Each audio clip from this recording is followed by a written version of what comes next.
Hello there, Ben Bowers, the Spirit Specialist, and I am here today to talk to you about Wester Coffee and Chocolate Rums. These aren't the only two rums that Wester do, but these are the two that I'm currently selling in the shop. And having tried these previously already, particularly with one of them, this is not just kind of a review video, but also I think kind of like a public service announcement, because you definitely need to be aware of one of these in particular before you try it, because it doesn't exceed expectations, but it doesn't meet expectations that you might have. But I will go on to that in a minute. I'm being very cryptic, but then, you know, I want you to carry on watching the rest of the video. So, before I tell you about what these taste like, and I'm going to do the coffee first and then the chocolate, let me give you a bit of background information about Wester itself. The Wester Distillery was founded by friends Zander MacGregor and Allan Nairn in 2018, and is named after the Wester Sugar House, which was a sugar refinery based in Glasgow during a boom in sugar and rum production for around a century from the mid-1600s. And yes, there is an Easter sugar house as well. The pair originally worked with the Strathearn Distillery near Perth to produce their spirits, before moving to their own facility in Partick to produce their own rums and other spirits as well. Initially, Wester produced their own rum from scratch for all of their products, but as demand and popularity increased, it became more viable to source a base rum for their flavoured releases, and as such a Jamaican rum is used for infusing with a variety of ingredients. The Coffee Rum has an infusion of Fazendo Pantano coffee beans from Brazil, which is sourced from the Deer Green Coffee Company. The Chocolate Rum sees husks of cocoa bean from the Dominican Republic resting in the base rum, provided by the Bare Bones Chocolate Company. Both Bare Bones and Deer Green are themselves based in Glasgow too. Wester Coffee Rum and Chocolate Rum are available in 50cl sizes and are bottled at 40% ABV. Okay, so in terms of the flavoured releases that they have, I have the coffee, I have the chocolate, they also have a coconut and a pineapple, and I think that's it. Oh, there was a limited edition chocolate orange as well, but their house style, which is the one that make them from scratch, is a spiced rum, but they are also doing a couple of, I think there was a sherry cask rum on their website as well. Now, as an aside, and if people from Wester are watching, maybe Zander's watching this, you know, he might be aware that I initially asked for them for some samples for me to try before ordering it in, and I basically got told, oh, we get asked for lots of samples, we don't send samples out. So I never actually got it in. And if there are any other brand people watching, that's basically how I work. I'm not going to bring anything into my shop that I haven't tried previously, or I don't have any way of trying in some form or another. I need to know that the products I'm bringing in are really good quality, what I believe are good value for money, and I'm not going to know that until I've tried it. And essentially, if you're turning around to me and saying, I can't give you samples, then I'm not going to sell you. Because if you're not willing to give a sample to the person that's selling it on your behalf, then how can I trust that what you're making is to the quality that I'm expecting to sell in my shop? Anyway, that's kind of a brief aside. So let's start with the coffee first, and you'll figure out in a bit that there's a reason why I'm doing that. So, Coffee Rum, there's not that many out there, weirdly. There are a few kind of like big brands, but coffee and rum to me is kind of a bit of a no-brainer, and yet weirdly it's a kind of combination that doesn't really seem to be many rum brands are actually doing. And yet in my head it's like, well, it's natural, you know, I've put a shot of rum in coffee and things like that, and hot chocolate as well, but you know, it seems to me to be a perfect pair that the rum market hasn't really kind of jumped on board. So 40%, so this is not what I would consider liqueur, this is a coffee flavoured rum. It's not a rum liqueur like your Tia Maria's and things like that. Is that rum? Can't remember. Anyway, so straight away on the nose, there's a nice earthy coffee feel, but it's not bitter, it's like bittersweet. There is a really nice kind of balance here where it's clearly espresso coffee feel, but it's like there's a little touch of sugar in there as well, and that's the rum element. So it's a really nice balance straight away on the nose of earthy coffee, but without being really bitter, really dark coffee. You know, if you prefer coffee with like milk and sugar, or you know, a dash of milk and something like that, but you don't like a tiny little ristretto type thing because it's too bitter for you, this is kind of just getting that balance just about spot on the nose. Let's see if it carries on the palate.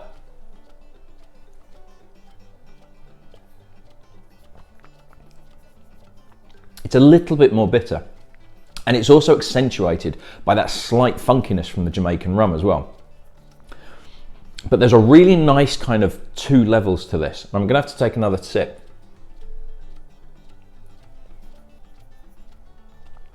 Because it starts off as that Jamaican rum element and you get a hint of coffee coming through. But the finish turns into coffee. It loses that funkiness and the rum element is there to start with. And then the coffee comes through. And it really does taste like you are drinking a cup of coffee that's had a good healthy glug of rum put into it. And the coffee is very much on the finish. Again, it's an earthy coffee, but it's not bitter. It is I'd almost call like a medium roast coffee, rather than a really dark roast that can be very earthy, very bitter, almost for some people like chewing on dirt. I'd call this kind of medium roast because I think that rum is really tempering that earthiness of the coffee down. So it does remind me of having something like an espresso, or maybe, you know, an Americano that's got a spoonful of sugar in it, just to dial it down a touch, not to strip all the flavour away. This is by no means a kind of a sweet coffee rum. Absolutely. I think it's brilliantly balanced. I really, really love that balance there of the sweetness of the rum, the bitterness of the coffee that's not too bitter, it's not too dry, it's not too dark. It's a lovely, really, really well balanced coffee rum. I think it's fantastic, Nate. I'm really intrigued to try this in some cocktails. Unfortunately, the sample that I did eventually get from Zander is not the biggest, and having tried it and also given some to customers in order to kind of drive sales, I don't have that much left to then play around with some cocktails, because there's a couple of cocktail ideas that I'd like to do, kind of almost like you're trying a coffee daiquiri and things like that. Playing around with it, can't really play around with that kind of stock, so I might have to break a bottle open, which is a bit annoying because it could have gone to a customer. But anyway, that's by the by. But I think this is really, really well balanced. Clearly proper ingredients have been used. You know, this is a coffee rum that's not using flavouring. You know, this really has been thought about. It's been made properly. It's using proper ingredients. They've got a really good process going on there. I think the Jamaican element actually works really well as well. I think if it was, say, Guianan rum, it might just lose a little bit of that extra complexity that you get from that little bit of funkiness. It's not a really strong, funky Jamaican rum, but there is a little bit of that kind of estery funk that actually complements the coffee element really, really well. It's so good. There's loads going on with it. I love the switch kind of halfway through the palate where it goes from rum to coffee, and it really is quite a distinct kind of line where about halfway through the palate, just before you swallow, it turns to coffee, and a really nice dark coffee as well. So good. Really, really well done. Really impressed with that. Now, the chocolate rum. So you're probably kind of, having watched the start of it, going, oh, okay, well, you said one was a public service announcement and you seem to quite like the coffee. Yes, this is the reason for trying the coffee first, because this is exactly the same way that I tasted them when the samples first turned up. I tried the coffee first and went, oh yeah, that's really good. I think he sent the spiced as well, and it was good. It just didn't stand out enough compared to the spice rums that I already have on the shelf, and I only have so much space that I can bring in. And then I tried this. So, noticeably darker. If I try and hold up both samples, noticeably darker, and we're still using that same base rum. And here we have the cocoa husks. So, on the nose. Whoa.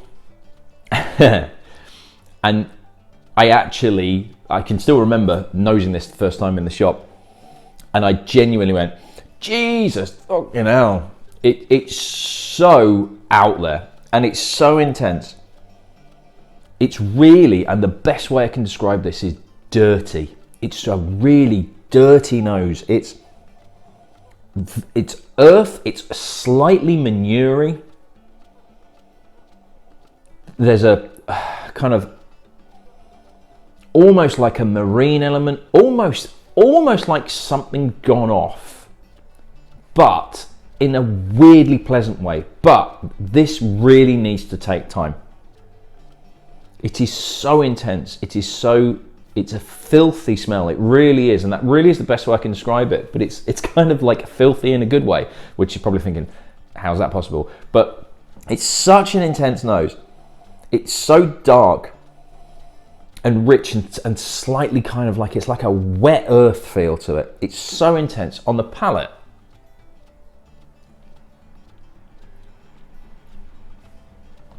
It absolutely carries on. It's so full on.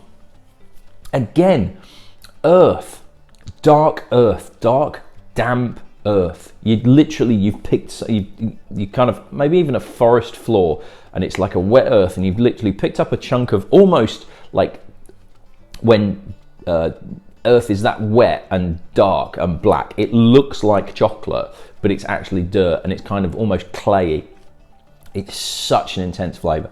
And when I first tried this, and this is the point of me doing this video, and this is what I actually say to customers that are trying it, because when I first tried this, I was like, oh Jesus, this is awful.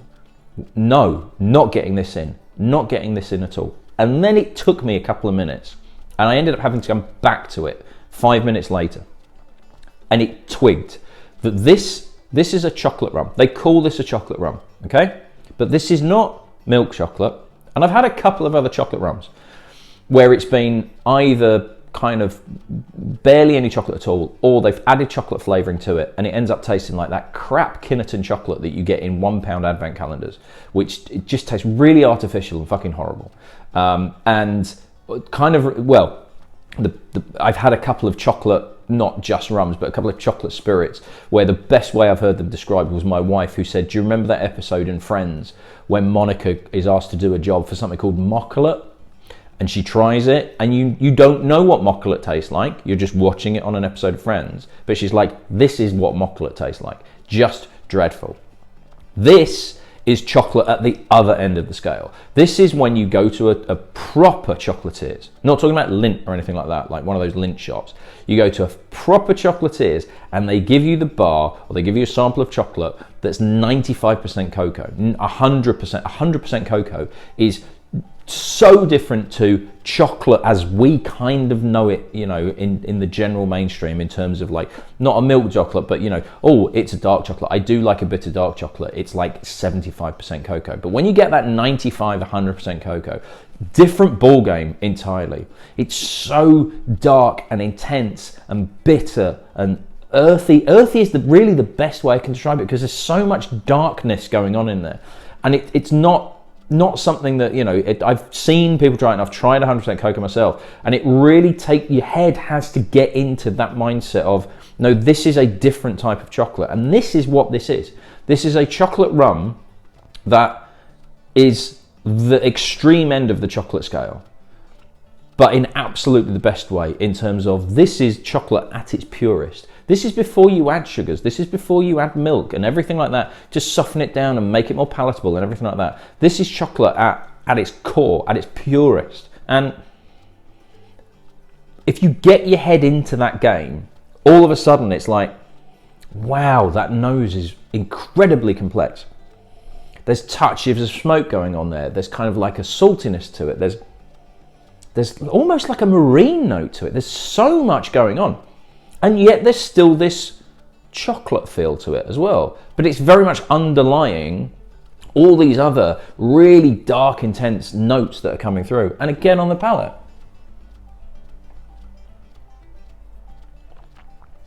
Underlying is this chocolate. But again, there's wet clay soil. There's smoke. There's a smokiness to it that is, again, incredibly intense. There's peppery feels to it. There's so much going on here. And what's interesting is, so Wester I came across because it kept popping up on Facebook ads. And, you know, I talk about drinks on my Facebook feed, so therefore all my Facebook ads are for drinks. But this is one that kept popping up. And they kept going on about, particularly, it was was it a White Russian, I think, with the chocolate rum, or whatever. All the adverts I've seen for Wester rums have been cocktails, essentially, or long drinks, where it's been cream added and everything like that. And my worry is that if you get somebody that's going to look at that and go, oh, chocolate rum, it's going to be really nice and sweet, and they buy a bottle of this, and they try it, my worry is that people are going to go, oh my God, well, that's not chocolate.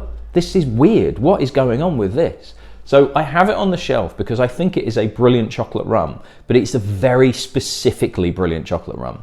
And everybody that looks at it and everybody that asks about it, I will give them a sample of it, or I will tell them, no, this is what it's like. Do you like dark chocolate? But do you like really dark chocolate? What are you wanting to do with this? Because as a rum, this is not a sipping rum, realistically.